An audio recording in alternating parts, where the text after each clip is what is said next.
Sveiki, mano vardas yra Michel. Ta diena, kai tai nutiko, aš buvau darbe. Turėjau daug darbo, dalyvavau verslo susitikimuose. Netikėtai man pasidarė negera, jaučiau stiprius skausmus ir greitoji pagalba mane išvežė į ligoninę. Ligoninėje mane paguldė į palatą ir prijungė lašelinę. Po kažkiek laiko atėjo gydytojas apžiūrėti mane ir pamačiau, kad jis buvo šokiruotas. Jis pažiūrėjo žemyn ir prie stovinčios lašelinės pradėjo kažką tvarkyti. Jis pasakė, jog vienas vamzdelis buvo nutrūkęs ir vietoje to, kad vaistai tekėtų į mano kūną, tuo vamzdeliu iš venos nuolat tekėjo mano kraujas. Tuo metu aš jau buvau praradusi daug kraujo. Gydytojas net pasakė, jog į grindis man geriau nežiūrėti. Jis staiga išbėgo iš palatos ir girdėjau, kaip jis koridoriuje šaukė medicinos personalui. Visi, kas tik galite, turite ateiti į palatą, kuo greičiau. Taigi, pagal jo balso toną supratau, kad situacija yra tikrai neįprasta. Tada pagalvojau, jog aš kraujo nebijau ir nusprendžiau pasižiūrėti žemyn ir atsimenu, jog visur ant grindų buvo kraujas. Į palatą įbėgo medicinos personalas ir pradėjo valyti grindis nuo kraujo. Mane greitai išvežė į reanimacijos skyrių. Mano skausmai nedingo ir aš vis niekaip negalėjau lovoje įsitaisyti komfortiškai. Staiga pajutau, kad palata pasikeitė ir visas skausmas išnyko. Atrodė, jog palata pasidarė daug didesnė, o sienos tarsi ištirpo.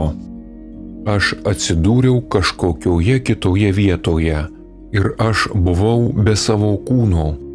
Tiesiog nerandu tinkamų žodžių, kad galėčiau papasakoti šią būseną ir išreikšti visą situaciją.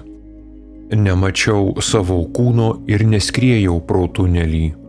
Aš tiesiog atsidūriau aplinkoje, kurioje aplink mane buvo gryna šviesa, labai ryški, geltona, spindinti šviesa.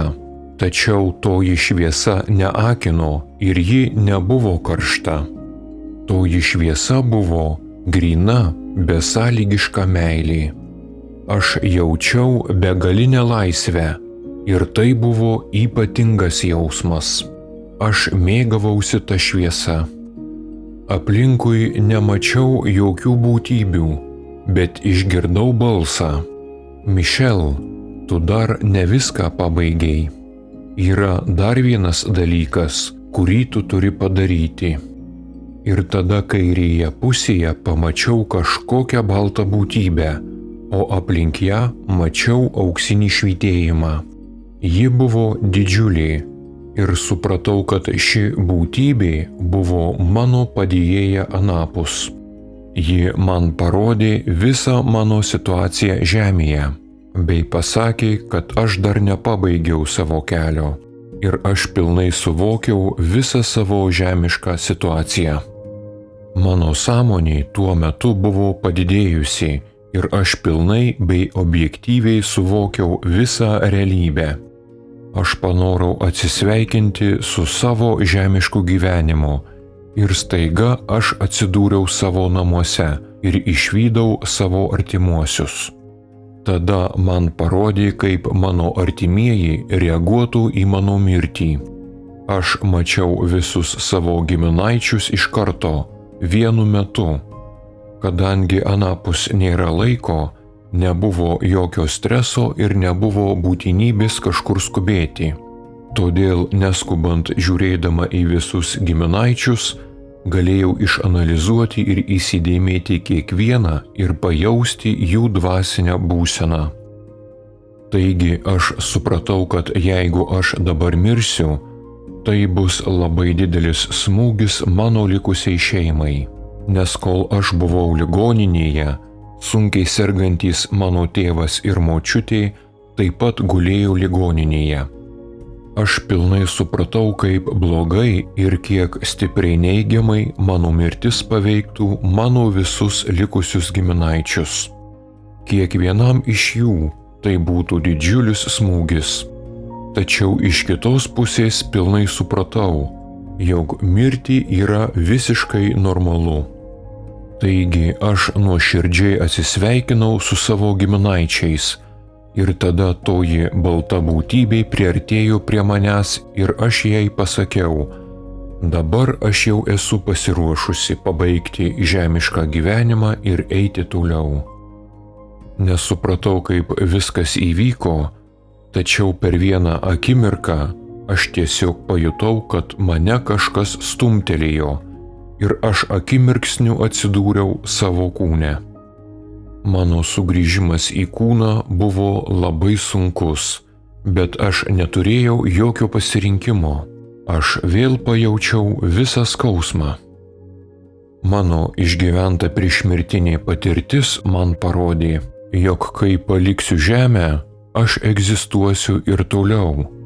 Nepaisant to, mano situacija buvo labai sudėtinga dėl nepakeliamo skausmo ir be to mano kūnas man atrodė labai ankštas, o kūnas atrodė pernelyg mažas mano didžiuliai sielai. Ir taip pat visas pasaulis man atrodė per daug šaltas ir per daug grubus. Bet iš kitos pusės aš buvau labai dėkinga, jog mane visgi sugrąžino gyvenimui žemėje. Ši mano patirtis paliko mano gyvenime daug skirtingų pasekmių. Viena iš pasekmių yra, kad manyje visiškai pilnai išnyko mirties baimė. Taigi aš dabar suprantu, jog mes mirsime būtent tada, kada reikia. Ir taip pat aš žinau, kad mano išgyventa priešmirtinė patirtis buvo absoliučiai autentiška, visiškai tikra, reali. Taip pat supratau, kad kiekviena diena, kurią pragyvenu žemėje, yra Dievo dovana man. Ir visiškai nesvarbu, ar toji diena yra gera, ar sudėtinga, ar aš jaučiuosi gerai ar blogai, kiekviena diena yra Dievo dovana man.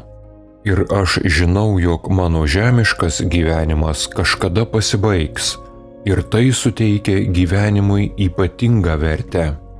Taigi aš niekada nieko neatidėlioju ir stengiuosi pragyventi kiekvieną dieną pilnai sąmoningai, bei kiek tik įmanoma stengiuosi mėgautis gyvenimu.